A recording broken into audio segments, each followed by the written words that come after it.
Hello বন্ধুরা, সবাই কেমন আছো? আবার নিয়ে চলে এলাম আর একটা ছোট্ট মিনি ব্লগ তোমাদের উদ্দেশ্যে।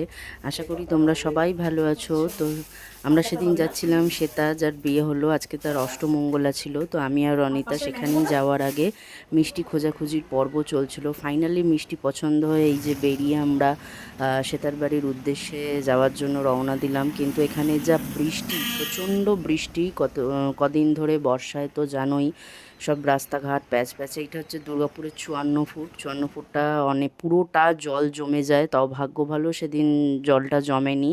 গাড়ি গাড়ি ঘোড়া সমস্তই রাস্তা দিয়ে বন্ধ হয়ে যায় যাওয়া। তো বলতে বলতে এই যে চলে এলাম শ্বেতাদের বাড়ির ছাদে। প্যান্ডেল করে প্রচুর লোকজন বলেছিল। এই যে শ্বেতা বিয়ের পর সত্যি শ্বেতার একদম লুকসটা অন্যরকম লাগছিল।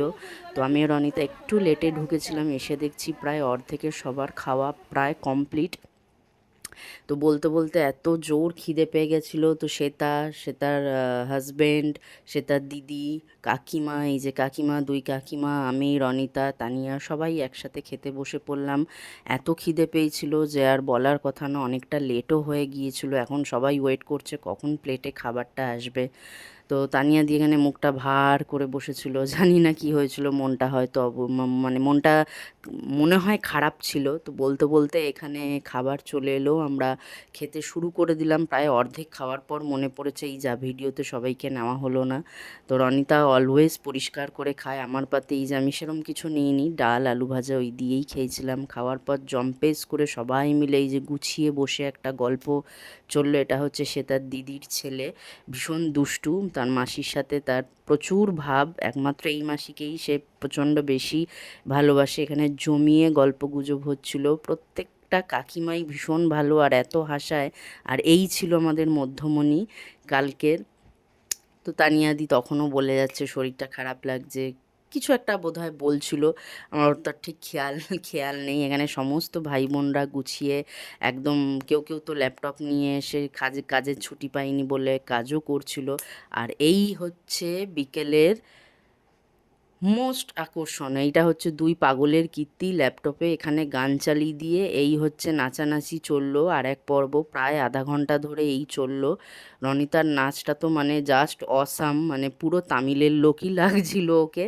আর এই হচ্ছে আরেকজন পাগল ওর সাথে এসে জুটে গেল, আরেকজন না দুইজন, অ্যাকচুয়ালি দুইজন। এর নিচে বসেছিল তানিয়াদি, হঠাৎ করে এদের নাচ দেখে ও নাচের তালে তালে আর কি নাচ করতে ব্যস্ত। তো যাই হোক, আরেকজন খাটে বসে বসেই হাত পা ছড়াতে শুরু করেছে। আমি কিছুতেই নেই, অ্যাকচুয়ালি আমার পেটে ভীষণ ব্যথা ছিল, ওই কারণে আমি চুপচাপ খাটেই বসেছিলাম। তো যাই হোক, সে তার অষ্টমঙ্গলার দিনটা ভীষণ ভালো কাটলো। আবার খুব ভালোভাবে এনজয় করলাম, ভীষণ ভালো। এবার অ্যাকচুয়ালি সব হয়ে গেছে, তো এবার কেমন একটা ফাঁকা ফাঁকা লাগছে। সে তার বিয়েটা সত্যি মনে হচ্ছিলো একটা দুর্গাপুজো উৎসব।